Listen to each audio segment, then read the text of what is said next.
The coffee went cold in my hands before I noticed the girl had stopped writing. That's the first thing I remember about the afternoon it all came loose. She was sitting across from me at the kitchen table, my great-niece, Delia, 22 years old and armed with a little recorder and a spiral notebook she'd bought special for the occasion.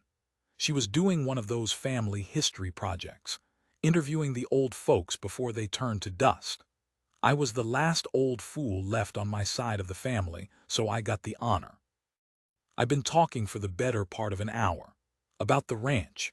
About the winters in the Sangre de Cristos that could freeze a man's breath into little glass beads on his mustache. About my father, who broke horses and his own body in about equal measure, and my mother, who could set a bone and a supper table with the same steady hands. Delia scribbled through all of it, nodding, asking her polite little questions. Then she asked the one that stopped her own pen. "Uncle Roy," she said, tucking a strand of dark hair behind her ear, "why did you never marry?" She asked it soft, like she already suspected there was a sad answer under the floorboards, and she wasn't sure she wanted to be the one to pry it up. I set the coffee down, looked out the window at the corral where I don't keep horses anymore, just the memory of them, and I heard myself say a name I hadn't spoken out loud in something like 50 years. "Because of a woman named Anna," I said, "and because I was a coward exactly one time in my life, and that one time was enough. Now I have to explain something about myself before I go on, or none of this will land right. My whole life I've been what you'd call a watcher more than a talker. My daddy used to say I fidgeted with my hat brimmed so much I'd wear the felt down to nothing before I'd ever wear out my welcome talking. It's true. I keep everything inside, roll it over, look at it from all angles like a horse trader checking teeth. I even kept a log, still do, little dime store notebooks where I write the weather and the cattle, and sometimes when I'm feeling like the day mattered, a line or two about a person. I've got a whole shelf of them out in the tack room. 50 years of weather and cattle, and buried in there, exactly 11 entries about Anna. I counted them once. 11. A whole life measured in 11 lines because I was too much of a coward to write the 12th. Delia leaned forward. The recorder's little red light was still on. I let it stay. I was 24, the summer Anna Rays came to the valley. Her people had a small spread down by the creek, sheep mostly, which put them crossways with the cattle men on principle. But her father was a decent sort, and my father was too tired by then to hate anybody over something as foolish as what animal ate the grass. So there was a truce of sorts. And on the far edge of that truce, at a barn dance in the town of Silo one August night, I saw a woman laughing so hard she had to hold onto the doorframe to stay upright. I want you to understand, I wasn't a romantic. I'd never once in my life understood the poems the schoolteacher tried to make us memorize. But something about the way she laughed, like it was being pulled out of her against her will, like joy was a thing she couldn't quite keep a lid on. I stood by the punch table and I forgot to be shy. That's the only way I can say it. For about 10 minutes, I forgot the thing I always was. She caught me staring. Most women would have looked away. She walked straight over, stuck out her hand like a man and said, "You're the Callahan boy, the quiet one. My father says you're the only cattle man in this valley who doesn't spit when a sheep walks by." "I save my spitting for special occasions," I told her. And she laughed again. At me this time, or with me. I never could tell the difference with Anna, and eventually I stopped needing to. Delia was smiling now. She'd stopped writing entirely. "So you did fall in love," she said. "I always heard you were this, I don't know, solitary, like you'd been carved that way." "I was carved that way," I said. "She just found the one soft spot the knife missed." We had 3 years. I want to say that plain because I've noticed old men tend to stretch a summer romance into a decade in the telling, and I won't do that to Anna. It was 3 years, most of it stolen. Rides out to the mesa where nobody could see two people from feuding outfits sitting too close. Letters left under a flat red stone by the creek crossing. She taught me to write better than the schoolhouse ever did, because I couldn't stand for her to think me dull. 3 years of me slowly, slowly learning how to be a person out loud instead of a person on the inside. She used to tease me about my notebooks. "You write down the rain," she said once, "but you never write down me. Am I less important than rain to you, Roy Callahan?" I told her the truth, which was that I didn't have words good enough to waste on trying. That rain I could describe. Her I couldn't. She went quiet after that, and then she kissed me, and I thought, God help me, I actually thought, we had all the time in the world to find the words. Delia's recorder clicked. She startled, flipped the little tape, pressed record again with a shaking finger. "Keep going," she whispered, "please." Here's where I have to tell the part I've never told a living soul. The winter of my 27th year, Anna's father took sick, bad. The kind of sick that empties a house of its money and its hope in the same season. And there was a man older, established, a wool buyer named Harlan Voss who came up from the south twice a year. He'd had his eye on Anna for a while. And when the Ray's family was staring down the loss of everything, Voss made an offer, not to Anna, to her father. He'd settle the debts. He'd save the ranch, the sheep, the family name, in exchange for a wife. Anna came to me, rode up to our north fence in the dark, in the snow, her horse blowing steam, and she told me all of it in one breath, like if she stopped she'd never finish. And then she said the words I have carried like a stone in my chest for half a century. "Ask me to stay, Roy. Ask me to marry you instead, and I'll tell my father no. I'll tell Voss no. Just ask me, right now, out loud." And I stood at that fence, 27 years old, and every single word I owned turned to ash in my mouth.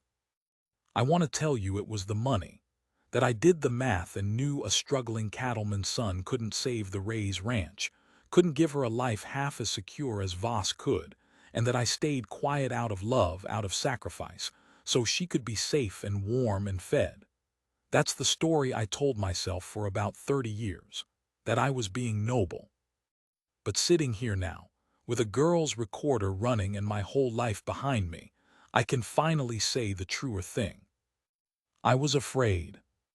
I was so used to keeping everything inside that when the one moment came where I had to turn myself out into the open, when I had to stand there and say, "I love you, don't go, choose me, choose this uncertain, hard, poor life with me," I couldn't do it.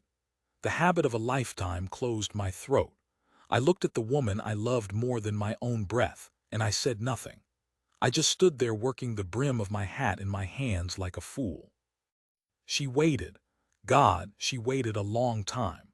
The snow came down between us, and she waited for me to be brave for one single minute of my life. And when I didn't speak, something in her face just closed, like a door easing shut. She nodded once, the way you nod when a thing you feared turns out to be true, and she said, very quiet, "You'd write down the rain." Then she turned her horse and rode back down into the dark. Delia had both hands over her mouth. There were tears standing in her eyes, and she wasn't even trying to hide them. "She married him," I said. "Voss, that spring. Moved south. I heard she had children. I heard she had a good enough life, which I've had to be grateful for, because the alternative, that I ruined her for nothing, that my silence cost her happiness and gave her nothing better, that I couldn't have lived with." I picked the cold coffee back up just to have something to do with my hands. "I never married Delia because I only ever had one thing to say to a woman in my whole life, and when the moment came to say it, I swallowed it. And a man who does that, a man who fails the one test his heart ever sets him, doesn't get to go looking for a second try. That's not how I was raised to think about it. You get your one chance to be brave. I missed mine standing at a fence in the snow. The kitchen was very quiet. Outside, the wind moved through the empty corral. Delia finally lowered her hands. "Uncle Roy," she said, and her voice broke on it, "that's the saddest thing I've ever heard." "It's not the end," I told her. She blinked. "What?" I almost smiled. "You asked why I never married. That's the why. But you didn't ask what happened after. And something happened after, girl. Something happened 3 weeks ago that I haven't told anybody, and I think it's the reason I'm finally able to tell you the rest."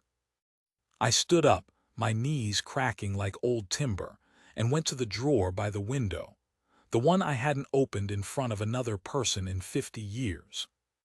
The drawer stuck the way it always had, swollen with 50 winters of damp, and I had to work it loose with the heel of my hand. Delia sat very still behind me. I could hear her breathing. I could hear the little recorder's motor turning, patient as a heartbeat. Inside the drawer was an envelope. Cream-colored, gone soft and yellow at the folds, the way paper gets when it's been handled by a man who couldn't quite bring himself to open it and couldn't quite bring himself to throw it out either. 3 weeks ago, I said, sitting back down, I got a letter. I laid it on the table between us. Delia looked at the handwriting on the front and I watched her face change, because even a girl who'd never seen it before could tell it was a woman's hand, careful and slanted, the kind they taught in the schoolhouses a long time back. It's from her, she said, not a question. It's from her daughter, I said, but it's about her. Let me tell it in order or I'll lose my nerve. I have to back up here and tell you about the 50 years in between, because otherwise the letter doesn't weigh what it ought to. After that night at the fence, I did what men like me do. I worked. I buried the whole thing under 12, 14 hours a day of labor until my hands stopped shaking and my mind went quiet. My father died. I ran the ranch. My mother died. I ran it alone. The valley emptied out the way they all did, the young people going off to the cities, the small spreads getting swallowed by the big outfits, the town of Silo shrinking down to a gas station and a church and a diner that closed on Sundays. I stayed. I got a reputation as the old bachelor up the North Road who'd fix your fence for free but wouldn't come to your daughter's wedding because he didn't hold with weddings. Folks thought I was sour. I let them. And every so often, maybe once a year, on a night when the wind came down off the mesa a certain way, I'd take out my notebook and I'd sit with the pen over the page and I'd try to write the 12th line about Anna, the one I owed her, and every time I couldn't. 50 years and I never could. But you kept up with her, Delia said softly. Didn't you? You must have. You knew she had children. I knew what the valley knew, I said, which was gossip carried up from the south a season late.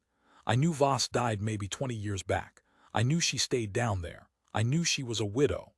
I turned the envelope over in my hands. And I knew, because I'm an old coward, not a stupid one, that a widow is a free woman, that there was nothing but 200 miles and my own shame standing between me and driving down there to finally say the thing I should have said at the fence. And you didn't go. I didn't go. I looked at her straight because she deserved that much. Every year I told myself next year, when the herd's smaller, when my knee's better, when I've got the words rehearsed, I turned cowardice into a chore I kept putting off. You understand? I did the same exact thing at 70 that I did at 27. I stood at the fence and I said nothing. It just took me 50 years to say nothing that time. The kitchen had gone gold with the late light. Delia reached across the table and touched the back of my hand, and I let her, which surprised us both. Open the letter, Uncle Roy, she said. So I did. I'd read it enough times to know it by heart, but I read it out loud for her, and my voice held steadier than I expected. It was from a woman named Sophia, Anna's youngest. She wrote that she was sorry to write to a stranger, but that she'd been going through her mother's things and she'd found a red, flat stone. Just a river stone, wrapped in an old handkerchief, kept in the bottom of a jewelry box for as long as Sophia could remember. And underneath it, a name and the name of a valley. Mine. Ours. She wrote that her mother had passed in the fall. Peaceful, she said, in her sleep. That near the end, when Anna's mind had started wandering back through the years the way the very old do, she'd sometimes talk about a boy who wrote down the rain, that the family never knew what she meant, that they'd thought it was just the confusion talking. But Sophia had found the stone, and she'd gone looking, and she'd tracked down an old cattleman's name in a dying valley, and she was writing, she said, because she thought maybe I was the boy. And if I was, she thought I should know that her mother had kept a river stone for 60 years, and that she'd been, in the ways that mattered, a happy woman. A good mother, well loved, but that there was one thing. Delia's hand tightened on mine. "Read the last part," she whispered, "please." I steadied the paper. Sophia wrote that her mother in those last wandering weeks said one thing over and over that none of them understood, that she'd say it looking out the window at the rain. She'd say, "Tell him I wasn't ruined. Tell him I lived. Tell him he didn't cost me anything but him." And then Sophia wrote her own line, at the very bottom, in that careful slanted hand. I don't know what my mother meant, but if you are the man she meant, I think she wanted you to be free of something. I think she'd want you to know you can put it down now. I folded the letter back along its soft old creases. The kitchen was so quiet I could hear the clock in the front room I'd stopped winding years ago and started winding again 3 weeks past, for no reason I could have told you at the time. Delia was crying openly now, not bothering to wipe it. "She forgave you," she said. "All those years, and she, Uncle Roy, she forgave you before you even asked." "No," I said, and I found to my own shock that I was smiling though my eyes were wet too. "No, girl, that's the thing. That's the thing I've been turning over for 3 weeks. She didn't forgive me. Forgiving means there was a debt. She was telling me there never was one. She married Voss and she lived a whole good life and she loved her children and she was happy. Not happy despite me, not happy in spite of a broken heart, just happy. She built something real down there. My silence didn't ruin her. It just cost me. It cost me her. And she wanted me to know that the price was mine alone, and that I'd been paying interest on it for 50 years on a debt she'd forgiven the principal of before she ever crossed the county line." I stood up, walked to the window. The corral was empty and gold, and the wind was coming down off the mesa the certain way it does. "You want to know what I did after I read this the first time?" I said. "I went out to the tack room, and I got down the notebook from that year, the one from when I was 27, and I found the last entry I ever wrote about her, the 11th one, and it just says the date and the word snow, because that's the night at the fence. That's all I could manage to write about the worst night of my life. Snow." Delia had come to stand beside me. This girl I'd known since she was in diapers, holding a recorder that had long since run its tape out, both of us just standing there now, 2 people and no machine between us. "And I took my pen," I said, "and after 50 years I finally wrote the 12th line." "What did you write?" she asked. I didn't answer her right away. I looked out at the corral where I don't keep horses anymore, just the memory of them, and the memory of a woman holding a doorframe because she was laughing too hard to stand, and the memory of snow coming down between 2 people at a fence while one of them waited for the other to be brave. "I'll tell you what," I said. "I'll show you. It's out in the tack room. Come on." I got my hat off the peg by the door and I set it on my head, and for the first time in a long time I didn't touch the brim, didn't worry it, didn't fidget it around. I just wore it. And I held the door open for my great-niece and we walked out into the last of the light together, toward the little room where 50 years of weather and cattle sat on a shelf, and where, on the last page anybody's read, an old man had finally written down something that wasn't the rain.